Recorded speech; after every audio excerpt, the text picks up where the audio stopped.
Welcome everyone to Flyover Footy. We have a special guest today. It's Manuel Veth, who is the area manager for Transfermarkt USA. Welcome, Manuel. How are you? Good, good. How are you, Phil? All Doing, good? yeah, really well. It's always an honor and a pleasure to talk to you. So thanks for doing this today. I know you've been, you're gearing up for Champions League stuff today, right? Yeah, it's a busy day today. And that Our national team roster dropped as well.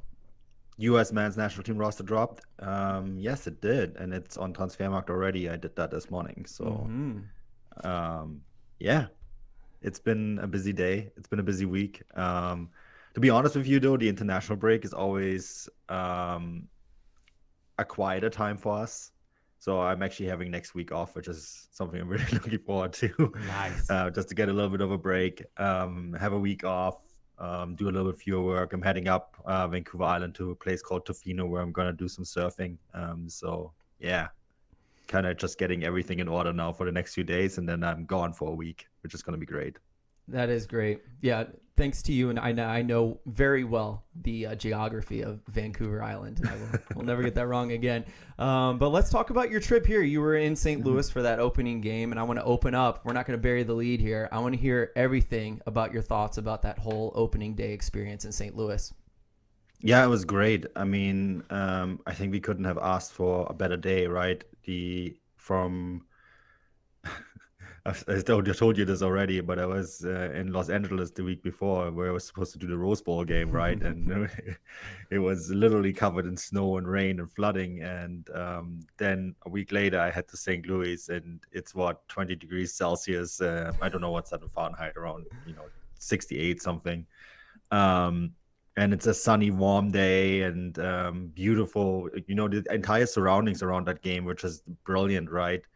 I remember walking to the match the day off, and the lights just popped because of the sunset that we had, right? And taking some pictures of the stadium, and it all looked very spectacular. So I think from that sort of perspective, we couldn't have had a better day. Of course, I think it would have still been full. It would have still been great, even if it had been cold, right? We both were there at the Leverkusen game Yeah. where it was freezing, and but I think it just added something special to the atmosphere. And then, of course, you go into this sort of game, and it's loud. It's really loud. The atmosphere inside the stadium. I think the Luligans, everyone who got involved in this, did such a brilliant job of making it such a difficult place for the opponent. And then even when Charlotte went up to that Copetti header, he still had the sense that sooner or later St. Louis were going to overturn this result, right? And it did just that. And I think having this 3-1 victory in the end just further added to what is pretty much a perfect day for the city, for the club, for everyone involved at the club. I think it's set in many ways. It kind of set a high standard, of course, that now everyone in the city will have to meet Mm. going forward. But I have no concerns in that regard. I think St. Louis waited for a very long time to have this the stadium, the city, given this club, and yeah, it was a I would say it was a pretty much perfect day all around. Yeah, so it was a really awesome day for me too, and one of the best things was seeing all my friends there that I knew from Mhm. St. Louis FC, and then I got to cap off the evening meeting you and your friend Andy Diosa. You always bring someone really kind and friendly with you on these trips, and he did not disappoint. From Yahoo Sports, he's a writer as well. If you want to check him Yeah. out, he wrote an article on the day as well. But Santiago came over and a few other friends in St. Louis, and Mhm. it was cool to talk to you and Andy about. I think you'd both been to the Charlotte home opener, very first one, and the Austin No, one. I have not. I Oh, was okay. not a Charlotte opener. Andy has been. I Yeah. haven't been. Um, But no, it was that cool to was an hear him talk about that and to yeah. kind of hear you talk about kind of your experiences in Mhm. Bundesliga and some of the best, Yeah. fan environments in the world. And Mhm. so I think people would like to hear some of the things you said about that in St. Louis. Yeah, I think I just the noise, the press box is very high up. It's pretty much right underneath the roof, right? So that you have the lower ball, and then you have this. It's almost like a terrace or balcony rather, where we sit, right, and it's just a full row, and it was really loud. The experience up there, it kind of reminded me of a Champions League or Europa League night in Frankfurt, which is probably the loudest stadium in Germany, together with the Signal Iduna Park in Dortmund, right? So it kind of reminded me of that. It was very, very loud. The noise up there was deafening, which is what you want, right? That's exactly the sort of atmosphere you want to create. And yeah, I thought from the tifo onwards, I think the only little interruption that we had was when Charlotte scored, right? Yeah, yeah, exactly. That was the only time that it got a little bit quieter. But yeah, no, it sounded really good. I think the stadium is kind of built perfectly. I think there's sort of a trend now that you see around MLS. I got this was at Dignity Health Sports Park, and I think it's called BMO Stadium now, right, in LA. Hmm. And I think those stadiums are kind of like the blueprint of what an MLS stadium should be like. I hear good things about Nashville as well, right? Yeah. Haven't been there yet, so I can only go by what I've been told. I've seen Austin Stadium. I think that's a really great facility as well. I think those and St. Louis is very much in that kind of fold. I think we have a blueprint now of what a stadium should look like and what it should feel like in this league. And I think St. Louis pretty much hit the nail on the head there in terms of what they've created. The size of the stadium is perfect, right? The way the atmosphere is kind of funneled back onto the field is brilliant. And yeah, I think if you are a club looking to build a stadium, those are the sort of stadiums that you would want to look at. And then, of course, the fans do the rest, right? You need to Hmm. have an active fan group and have active fan support. And again, I just want to point out, like, yeah, the noise was very good. So keep it up. Yeah, well, I mean, that's exactly what I wanted to go to next is like, can Mm, St. Louis fans keep that up? You kind of said that earlier, is if that keeps mm-hmm. going, we're going to have something absolutely special here. But not just the fans. I think Yeah. St. Louis is off to a hot start. And so I'd like to hear what you think about that hot start. And I'm really curious because, no shortage of pressing teams in the Bundesliga. And Yeah. so, some of the people are saying that pressing really helps you early on. Other teams are more likely to mess up more often because they're not ready for the Mm. season. And another thing is just physically lasting through the season. Can you talk about what teams in Germany do and whether you see St. Louis falling off at all in a similar way? Well, German efficiency, right? To get those projected 3 wins in the first 3 games. I think there's quite a lot of people out there that would like to would like to change the season predictions now. Absolutely. It's a really good question. I think that you're asking there in terms of this high press, right? It's a style of football that was created by Ralf Rangnick, who first came to prominence in the 90s in Germany, and then worked at Hoffenheim and then at Leipzig, which is why it sometimes gets these energy drink brand, which is not quite correct because it's like a few clubs in Germany play it, right? Hmm. And it's more of a Ralf Rangnick style of football.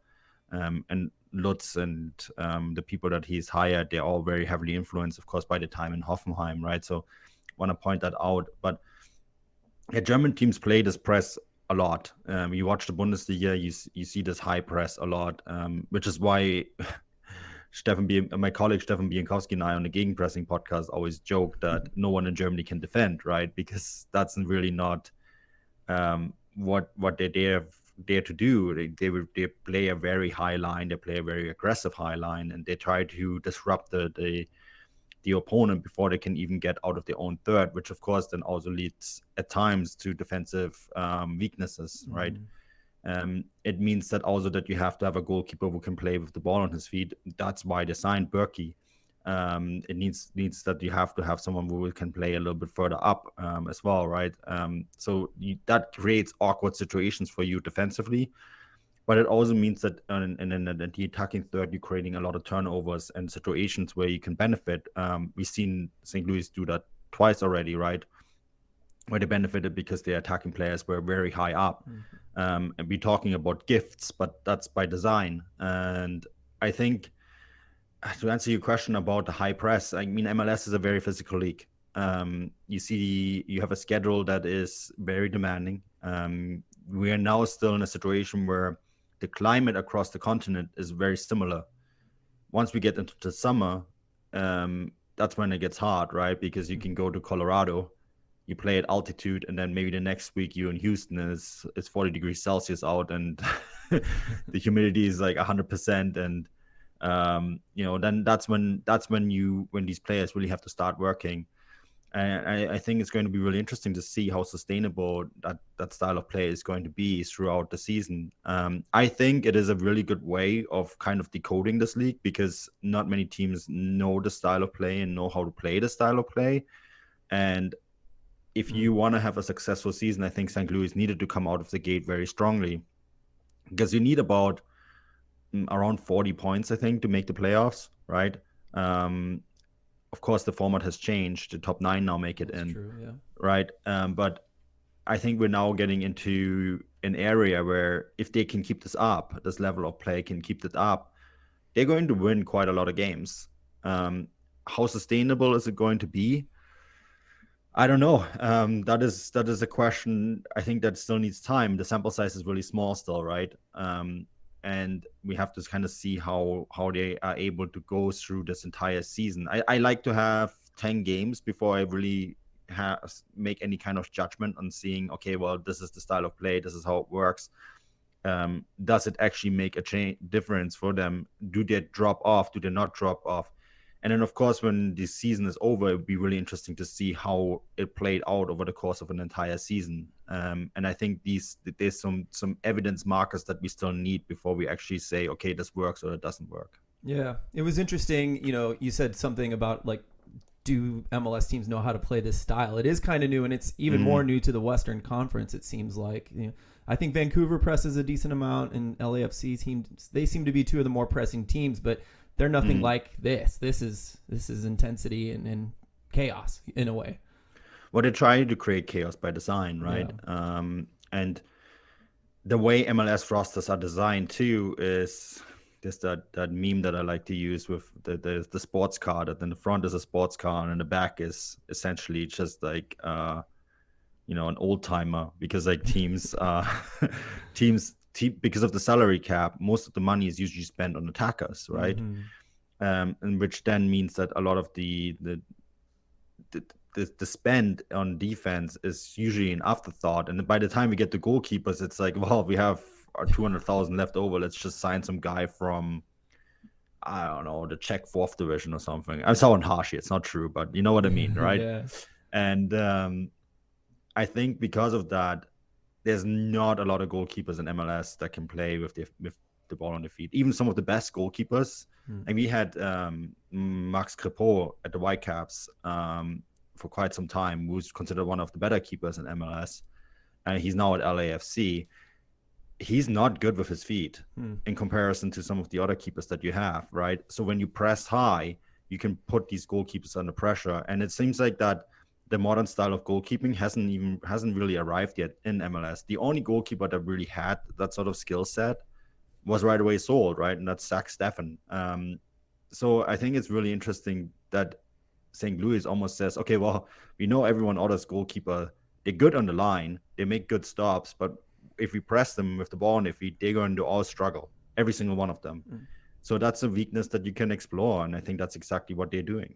I love that. Yeah, I think a lot of American pundits especially are saying, can he stop a ball? Can he stop a ball? That's what wins games. That's the most important thing. I love that you phrased it. But the rest of the world has moved away from that.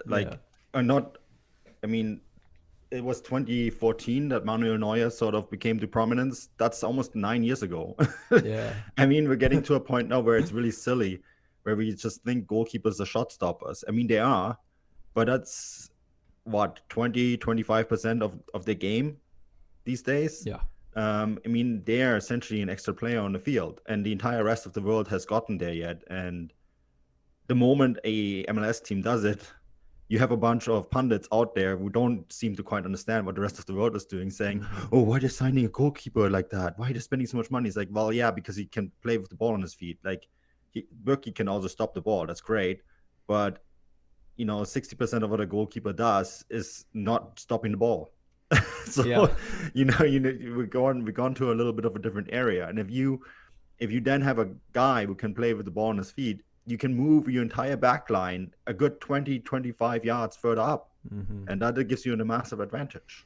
Yeah, that's something, these pundits tend to look at stats a lot, and so maybe St. Louis can help them get some more stats on and goalkeepers possessing the ball, and we'll further the league in that way. One of many surprises and additions that St. Louis might be adding to MLS statistics this year. But there's one more thing I wanted to talk about that you mentioned, because I think American fans, and especially even me, like I like to think that I nerd out pretty hard, but there's this idea that St. Louis is going to be this energy drink soccer, but there's a difference. Lutz used to talk about us being more similar to Hoffenheim and the creator of the pressing system that you mentioned. Yeah. And so can you distinguish the difference between some of the extreme, New York Red Bull style energy drink soccer, maybe some of the RB Leipzig at their most extreme years ago, differentiate that to what you're seeing in St. Louis or perhaps what you see in Hoffenheim? Yeah, I've gotten a lot of pushback when I suggested in the past that this is energy style football, and I think we need to really move away from that term because it's silly. Red Bull didn't come up with the style of football; they were influenced by by Ralf Rangnick, right, who brought this in across the board. But really, the style of football was created elsewhere.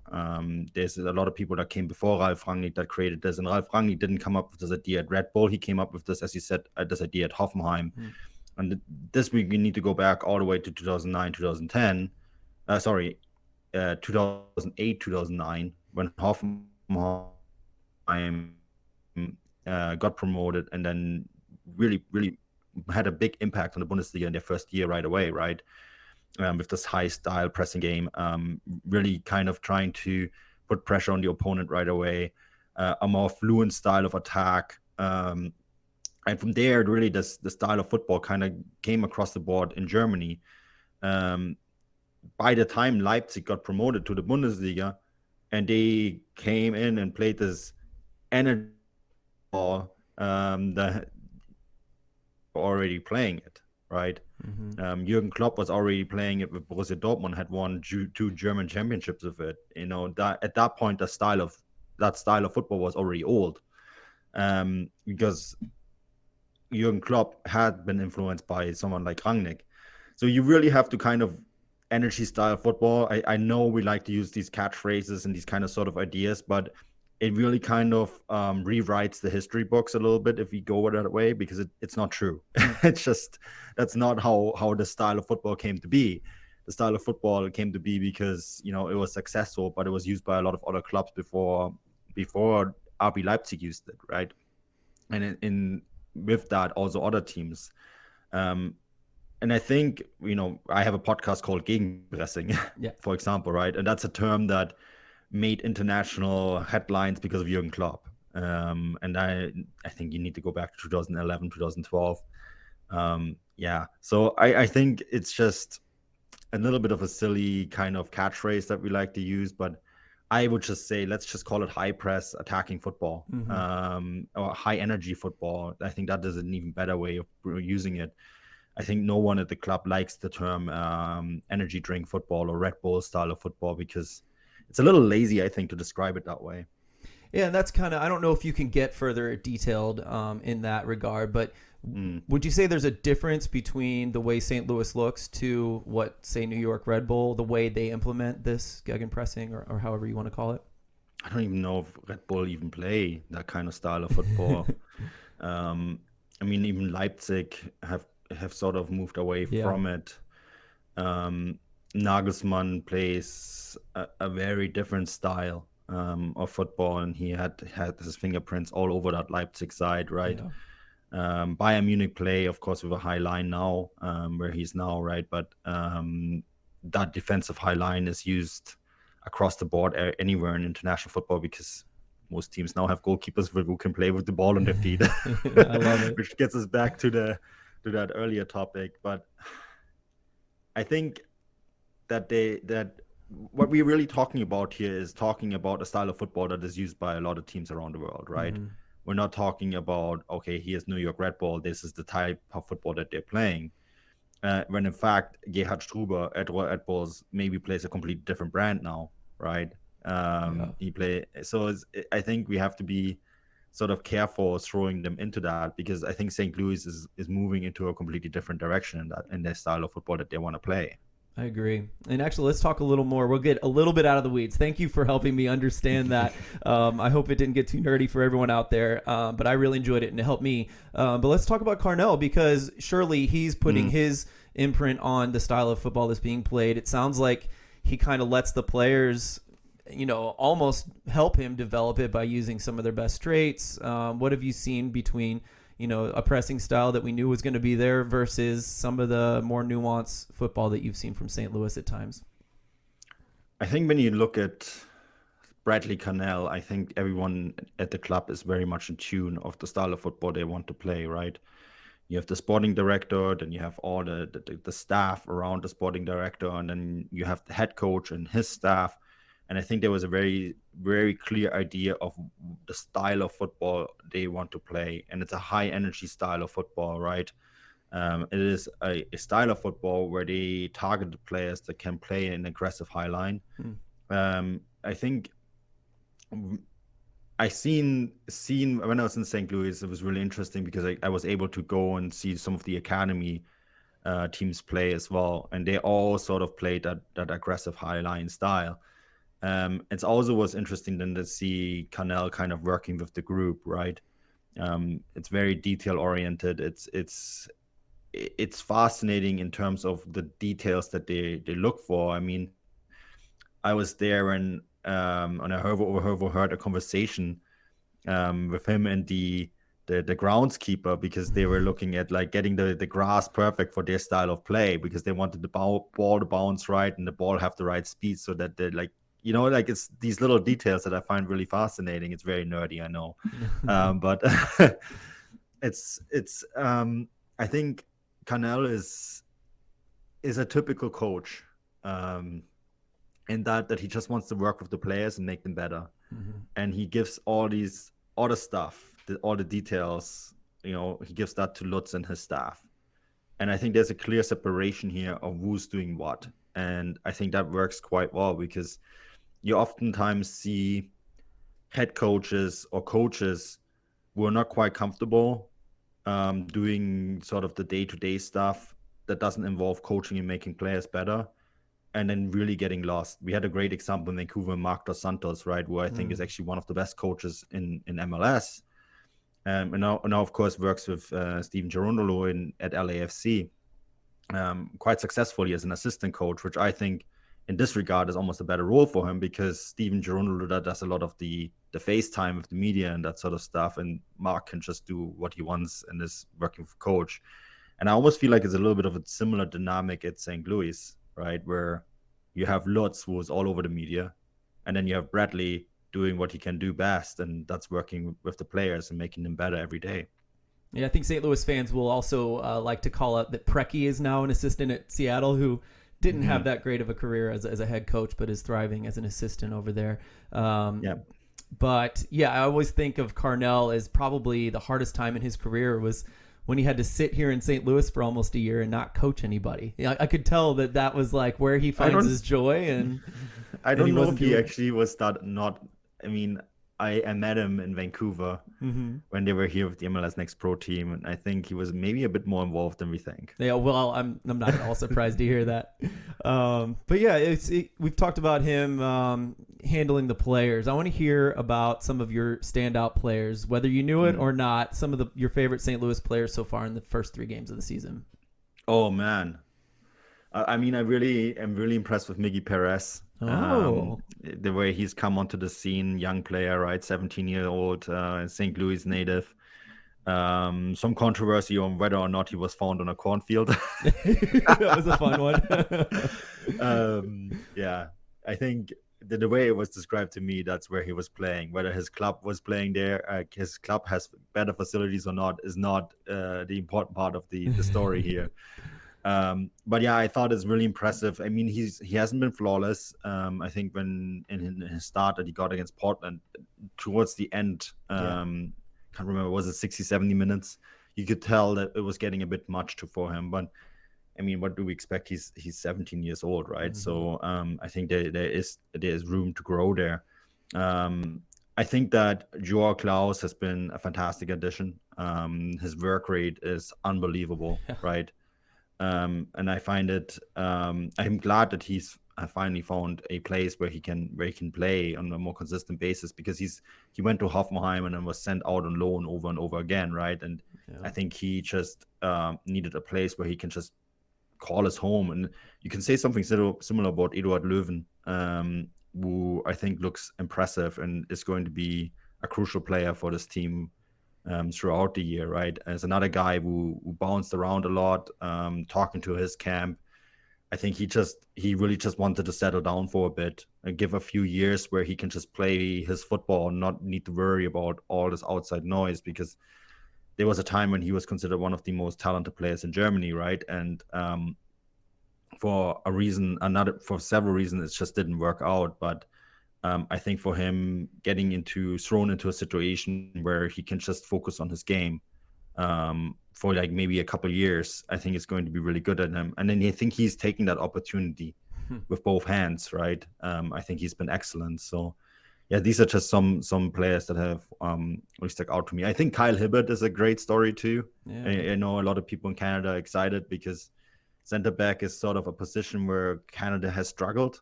Yeah. And if he can emerge as a center back option, I think that'd be great. He could very well, use this opportunity to become a national team player, and who knows, maybe make the 2026 World Cup roster.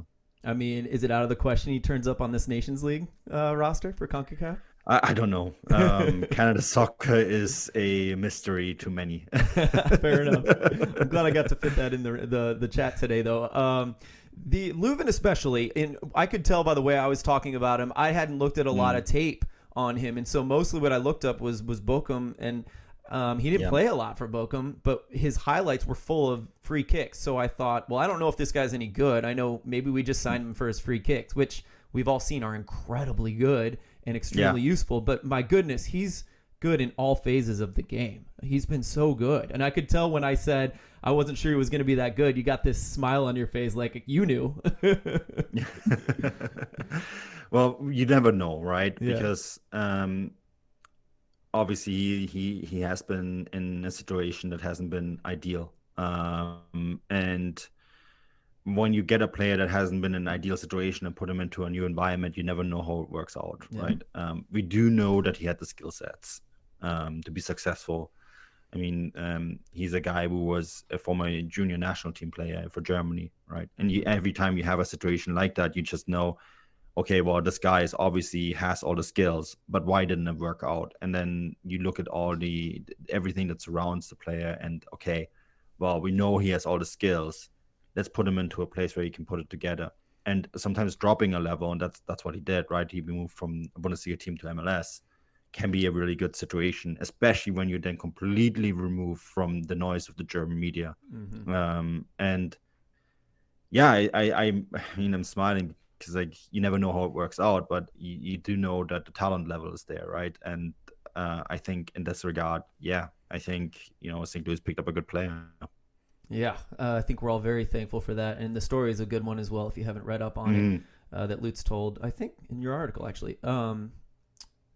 I want to talk about players who haven't quite emerged yet. I have a favorite in this regard, and maybe I'm more asking this question to see if you can comment on him.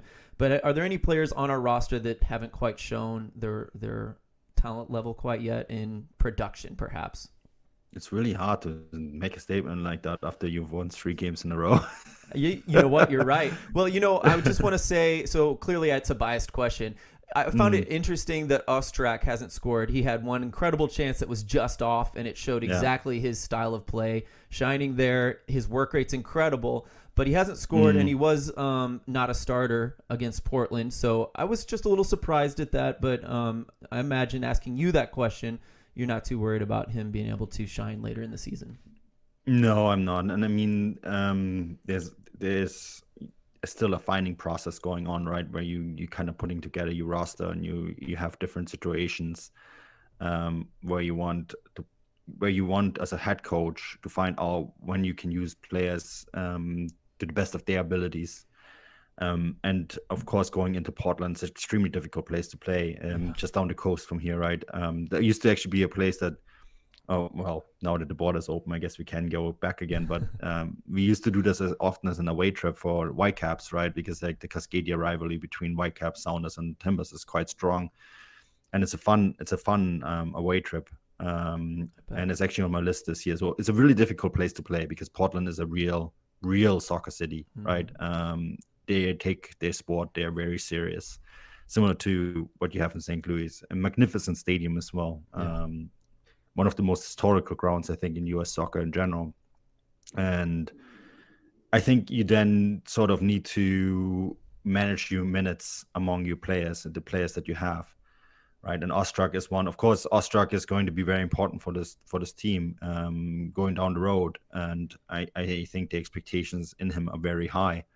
I know the club was very proud when they were able to sign him because there was a lot of other teams that were in on him in Germany. In Köln were very frustrated when the signing was announced, and I know that there was Bayern Munich's second team, for example, were interested in him as well.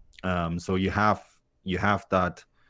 high expectations then, right? That he's going to really make a difference for St. Louis eventually. I think we also need to point out Nachbalo Blom as well. He was of course sick, missed the game against Portland. With what I've been told, a non-COVID illness, right? And so, I think he had like his good moments, bad moments in the home opener. I think he's a player that he's coming in from South Africa, right? Very high expectations. The club really likes him. He's been compared to Tyler Adams, for example, right? But I think for him, he's just a few weeks behind everyone in terms of his season prep. He's coming into a club that plays in very, as we pointed out, very aggressive style of football. And so for him, I think he's going to take some time until we can really see his full potential. So that's maybe a guy where I'm saying, okay, give it half a season and then we're going to see a lot from him. Yeah, and to be honest, he's been saying nothing but I'm not quite up to speed. I'm not quite up to speed. Yeah. So he was already better than I expected because I think my expectations were tempered. I think he's been very good. Not perfect, like you said, but yeah, I agree. I think he's going to shine later down the road, especially. Let's see. Let's talk about Nielsen before we get into the crazy one. Nielsen's been out, but you said earlier, Hubert's been doing a good job filling in, but Nielsen is a high quality center back. So when he's back, it'd be interesting to see, does he step right in or not? And do they use him every game? And does our defense take a step up? Surely it will. Well, that's a good question. What's the timeline on Nielsen? Do we know, have an update on that 3 months, yet? 3 or 4 months. Okay, so that's quite a long time. So we won't see him till probably after the Leagues Cup. Which might be a good break to kind of get him back implemented. Right, like you probably wouldn't use him for the Leagues. Oh, you use him for the Leagues Cup because you don't take that competition serious. Yeah, that'd be my choice. Yes. Yeah, because like if you're in the hunt for a playoff spot, do you care about the Leagues Cup? I mean, there's some teams out there that will care. Yeah, obviously. And then there will be some that maybe pay less attention for it. I'm not saying the Leagues Cup is a bad competition or anything. I actually think it's quite exciting to see how that competition will turn out. But I think there will be some clubs that might say, is that 3 games that we need? Like, do we really need these extra games, or do we take some time and say, okay, well, let's lick some wounds and heal up, right? And these decisions are usually made not by the players, because players want to win every game that they play in, but it's made by the staff, where you say, okay, well, we're not playing these guys because they need to heal, and then results kind of dictate the rest. But it's an interesting one because, like, Nielsen was one of these marquee signings, right? A player that comes in with a high profile. Has top 4 league experience, and is obviously going to play a big part on how St. Louis are defensively structured. So I'm really curious to see when he comes back what kind of impact he's going to have. But it's also nice to see like someone like Kyle Hiebert stepping up and really filling that role. Yeah, I think we've all enjoyed seeing that, and that goal, of course, against Portland. We got to talk about these Roberto Firmino rumors. I know you chimed in on it yesterday or 2 days ago when the announcement came. We don't have to talk about like whether or not it's true. You can say whatever you want, but I am curious, what would a guy like him look like on a team like St. Louis if it were to happen? Okay, so here's where we're at. It's one of those things where you're frustrated when it comes out because you've known and you wait for the right time for it to report on it when there's actually more substantial news to it. From what I was told a couple of weeks ago, is that St. Louis has serious interest in Roberto Firmino. They then wanted to hold out on this for some time because the number one step is to put him on the discovery list, right? Which then signals serious intent to MLS that they are interested in signing the player. Unfortunately, the moment he was put on the discovery list, the story leaked. You could put one and one together how it leaked, right? Of course. It did not come from the club. It did not come from the agency. So it leaked at the moment it was put on the discovery list. I was told that that's unfortunate, but that's how it is when you're in MLS, I guess. Here's the situation. Usually St. Louis do not want to sign players over 30 from top 4 leagues. There's a few exceptions, of course, Roman Bürki, because he is someone who can make a substantial difference right away.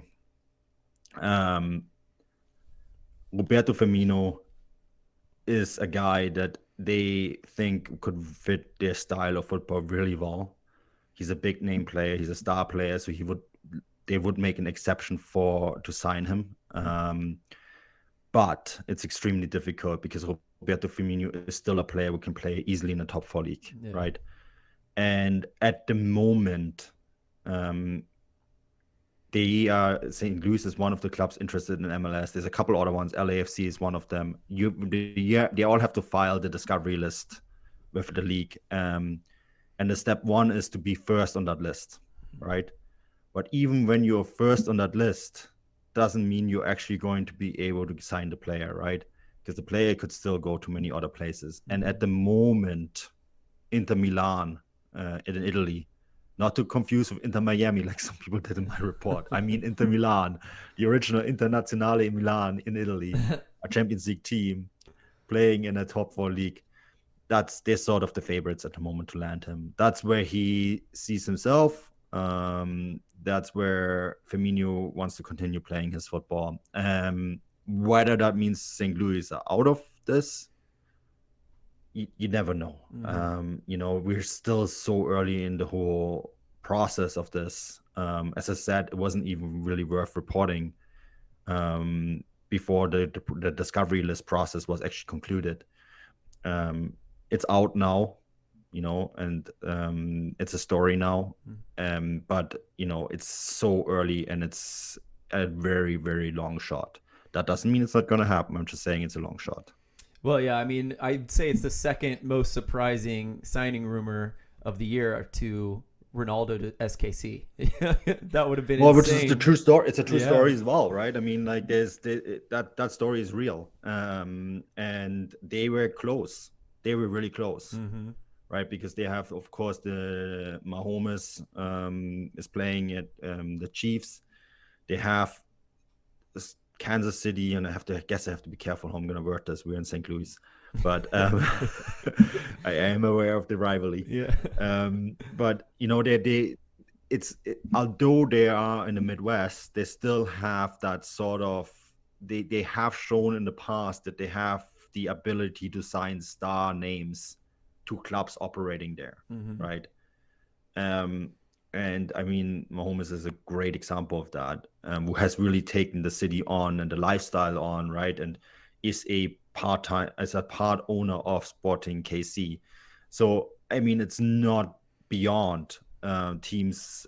Everyone thought, Ronaldo's on a go to Inter Miami, Galaxy, LAFC, New York City FC, even Red Bulls because they're in New York, right?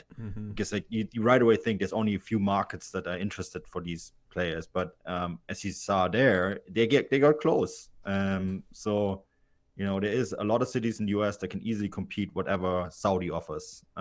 Is I guess the point I'm trying to make. Yeah, I think we all tempered thinking that nothing like this would ever happen. But the fact that St. Louis, just the fact that their name is up there with Inter Milan, is a cool thing. And Well, you have to also name. remember the history, right? Lutz Pfannenstiel has discovered Roberto Firmino. Yeah. He's known the player really well. People are missing that he wasn't just at Hoffenheim when he came. He discovered Firmino. He discovered Firmino. Yeah. And they're really close to this day, and they still communicate with one another. So, like, that can be a factor. But if you're a player and you can still kick the ball a few years in Italy, in Milan, live in a fashion capital, I mean, pretty tempting. Yeah. Great. So you were also in town for a little while for St. Louis. You spent some time with the club for that season opener. Is there anything that you can kind of share with us about kind of the club's next steps? Any rumors or hints of something that might be coming down the line, or plans for the club that you could kind of fill us in on going forward?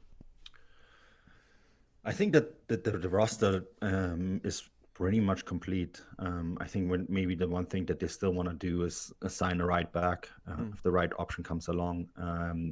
They can also, Firmino points towards the fact that if the right player comes along, they will probably do something in that regard as well, without having any plans to do it in anytime soon, right?